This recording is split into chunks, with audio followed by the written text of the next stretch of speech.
Hello students, today I am Tamanna Sharma, TGT Social Science, a faculty of Suraj School Rewari.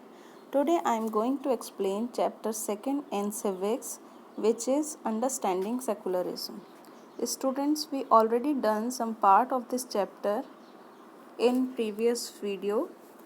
Now I discuss the topic secularism in the Indian context. According to the Constitution, the key elements of secularism in India are as follows. हमारे constitution में secularism के जो कुछ elements बताए हैं जिससे कि हमें पता चलता है कि इंडिया एक सेकुलर कंट्री है, वो क्या हैं? First is all religions are equal before law. जितने भी रिलीजन्स हैं वो जो भी लॉ बनता है कंट्री में तो वो सभी रिलीजन्स सभी रिलीजन्स के लिए वो लॉ इक्वल है. The Indian state does not have an official religion. This can be interpreted that India is a non religious state and that all religions are equal. This means that government buildings like court, police station, government offices and government schools cannot display or promote any one religion.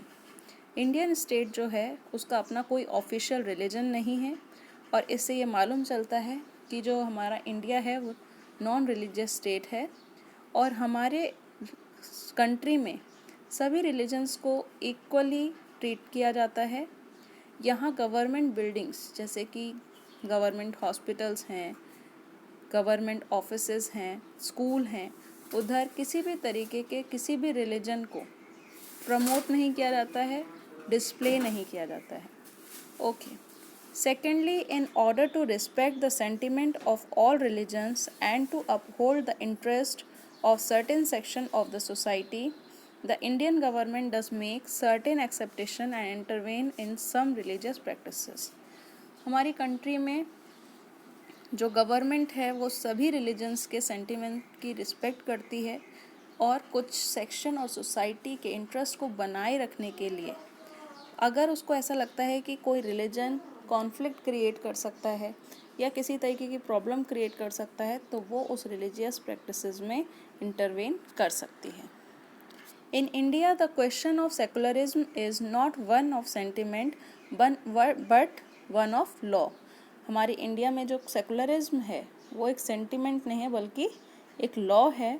The secular objective of the state has been specifically expressed by interesting the word secular in the preamble. जो secular का जो objective है हमारी country का तो उससे expressed करने के लिए प्रीएम्बल में सेकुलर वर्ड रखा गया है. Secularism as promised in the preamble is implemented by incorporating the fundamental rights of all citizens relating to freedom of religion. Secularism को इम्प्लीमेंट करने के लिए हमारे कॉन्स्टिट्यूशन में फंडामेंटल राइट्स के अंदर फ्रीडम ऑफ रिलीजन को रखा गया है. आर्टिकल 25 to 28 के अंदर which guarantee to each individual freedom to profess, practice and propagate their own religion, जिसके अंदर हर इंडिविजुअल सिटीज़न को अपने रिलीजन के लिए विश्वास करना, उसको किस अलग अलग तरीके से प्रैक्टिस करना, उसका प्रचार करना, इसके लिए अलाउ किया गया है. This freedom of religion also assure strict impartiality on the part of the state and its institution towards all religions. और ये जो फ्रीडम ऑफ रिलीजन है ये एश्योर करता है कि स्टेट और इंस्टीट्यूशंस सभी रिलीजन्स के लिए इम्पार्शियल रहेंगे, न्यूट्रल रहेंगे, किसी को ज़्यादा प्रेफर नहीं करेंगे. The framers of the Indian constitution were all too conscious of their responsibility and were determined therefore to ensure that the Indian national identity reflected this composite cultural legacy. जो हमारे constitution makers थे उन्होंने भी अपनी responsibility को ध्यान में रखते हुए और अपने नेशन की नेशनल आइडेंटिटी को और कल्चरल डाइवर्सिटी को ध्यान में रखते हुए फ्रेम किया है और सेकुलरिज्म को उसी तरीके से इंश्योर किया है कि सभी सिटीजन्स को राइट टू रिलीजन मिल सके.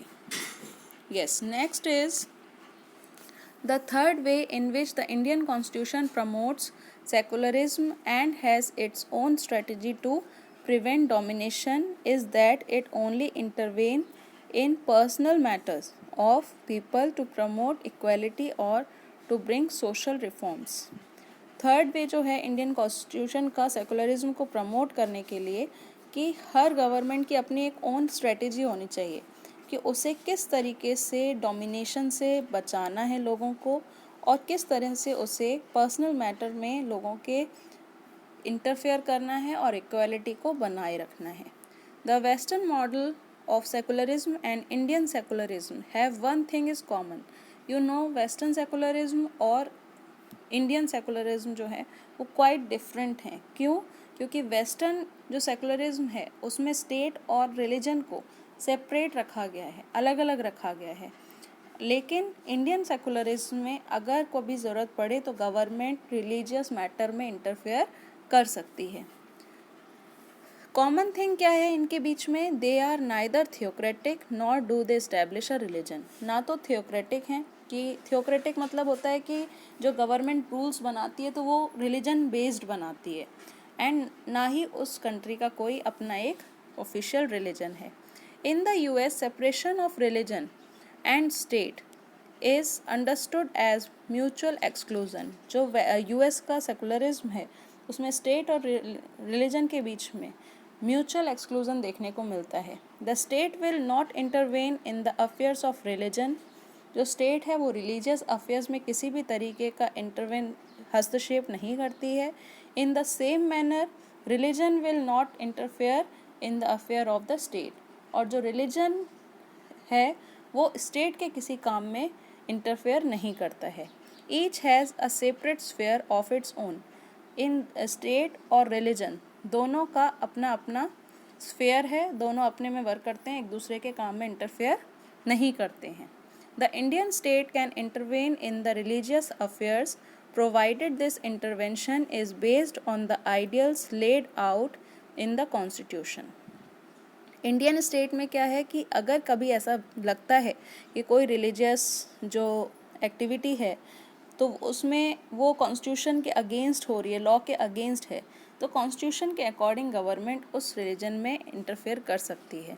The ideals contained in the Constitution of India are the benchmark to assess the performance of the Indian state, whether the state behavior is in accordance with secular principles or not. तो जो constitution में लिखा हुआ है उसी के according government को work करना पड़ता है. Thus, in Indian secularism, the state is not strictly separate from religion. इस तरह से इंडिया का जो सेकुलरिज्म है वो जो उसका जो स्टेट है वो रिलीजन से बिल्कुल स्ट्रिक्टली सेपरेट नहीं है. However it does maintain a principle distance from religion. ये कौन से प्रिंसिपल को फॉलो करते हैं? डिस्टेंस फ्रॉम रिलीजन, मतलब रिलीजन से दूर रहते हैं, लेकिन अगर लगता है कभी किसी रिलीजन में किसी तरह की प्रॉब्लम क्रिएट हो रही है तो वो उसमें इंटरफेयर कर सकते हैं. Our fundamental rights are based on such secular principles.